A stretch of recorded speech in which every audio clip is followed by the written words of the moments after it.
Donc je dis ça pour dire que finalement tout ça aussi, il y a une part de spectacle dans tout ça. Je pense qu'un hypnotiseur est forcément un peu comédien. Je pense qu'un hypnotiseur est forcément un peu un conteur. Je pense que c'est forcément aussi quelqu'un qui a une conscience des rythmes. Et je pense aussi que c'est quelqu'un qui a une certaine maîtrise du langage. C'est-à-dire que c'est un scientifique ne sera pas forcément un bon hypnotiseur. Il pourra comprendre le mécanisme, mais s'il est trop rigide dans sa façon d'être, je prends l'image du scientifique rigide, mais ils ne sont pas tous comme ça, heureusement, mais il va peut-être avoir du mal à s'adapter, parce que c'est plus poétique, l'hypnose. Mais heureusement, il paraît qu'à un certain niveau, la science redevient poétique. Donc en fait, un hypnotiseur est un peu un envoûteur.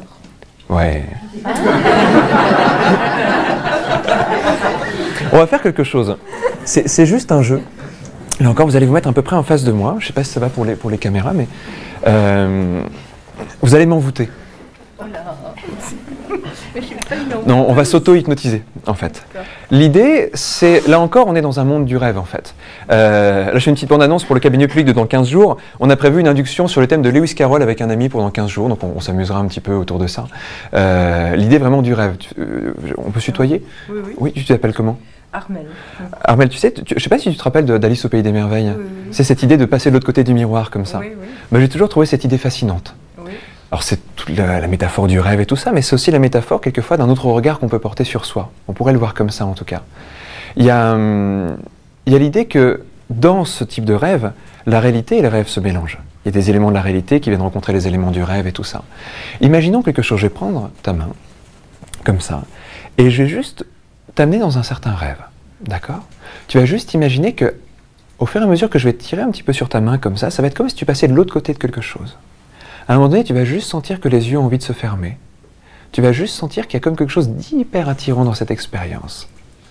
Tu vas juste sentir que tu peux comme plonger à l'intérieur de toi-même, juste sentir que, au fur et à mesure que ce bras redescend, le corps va se détendre. Et quelquefois, tu sais, on plonge, on descend doucement. D'un coup, ça s'accélère, on a l'impression qu'on peut lâcher prise. Et j'aimerais que tu rentres vraiment dans une expérience extrêmement profonde, extrêmement libre et profonde. Les mots continuent à accompagner. Le geste continue à accompagner. Il y a des rythmes, juste des rythmes. Ces rythmes, on n'est pas obligé de les connaître, de les comprendre, mais juste de sentir que quelquefois, quand les rythmes changent, quand les pensées changent, nos réactions sont différentes, nos sensations sont différentes. Et ton inconscient va commencer à jouer avec tout ça aussi. Comme s'il était attiré par ce qui est en train de se passer. Peut-être que l'hypnose, c'est juste attirer l'inconscient d'une personne au premier plan. Quand ton inconscient va être bien présent, ça va commencer par un sourire.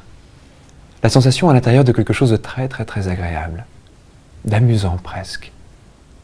Un sourire détaché et plaisant, comme ça. Ce sourire pourrait très facilement aller vers un fou rire, tu sais. En fait, il y a très peu de différence entre sourire et fou rire, quand on y pense bien. Peut-être qu'un sourire, c'est juste en dessous du rire, qui lui-même est juste en dessous du fou rire. Si ton inconscient commence à imaginer quelque chose maintenant de très doux, de très lent, de très reposant, ça va aller vers un grand repos, une grande détente. Quelque chose qui entraîne à l'intérieur. Et là encore, c'est un autre rythme. Plus régulier, plus lent, qui nous amène à rentrer plus profondément dans une expérience. Dans l'état d'hypnose, on peut créer n'importe quelle réaction, du moment qu'elle est intéressante. Ce serait intéressant de créer une hypersensibilité, par exemple, quelques instants. La peau est plus sensible, le corps est plus sensible. On parle très souvent de l'anesthésie, on oublie l'hyperesthésie, qui est l'inverse d'une anesthésie.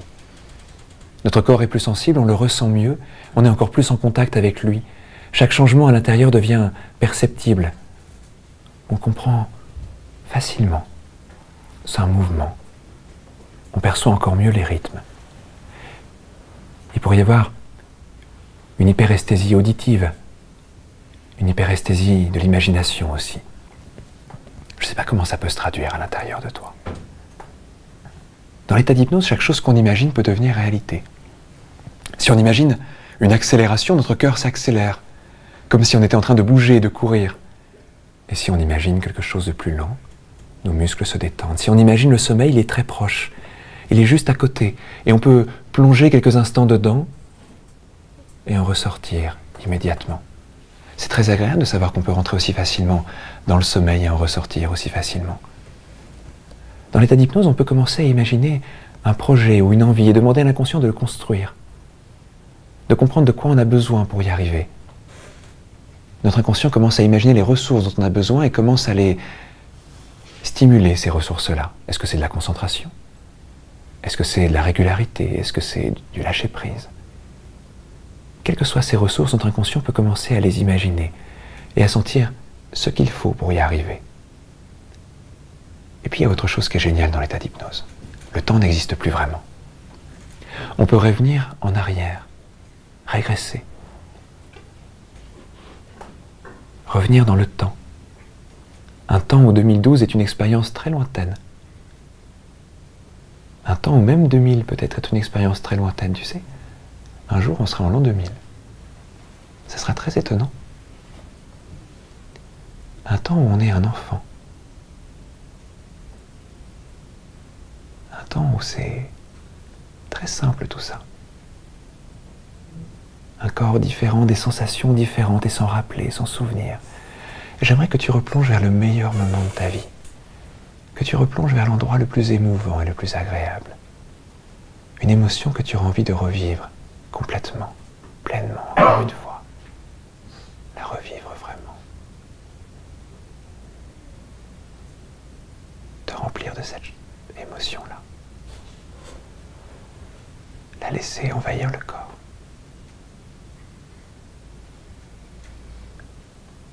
Dans l'état d'hypnose, on est dans plusieurs endroits en même temps. Dans le passé, dans le présent.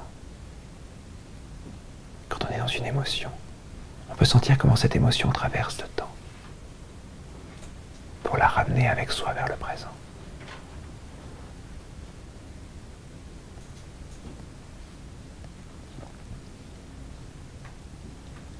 Et parfois, en ramenant ça, on comprend différemment notre inconscient. Je disais tout à l'heure que tout fonctionne par association d'idées. C'est comme revenir dans toutes ces idées-là et sentir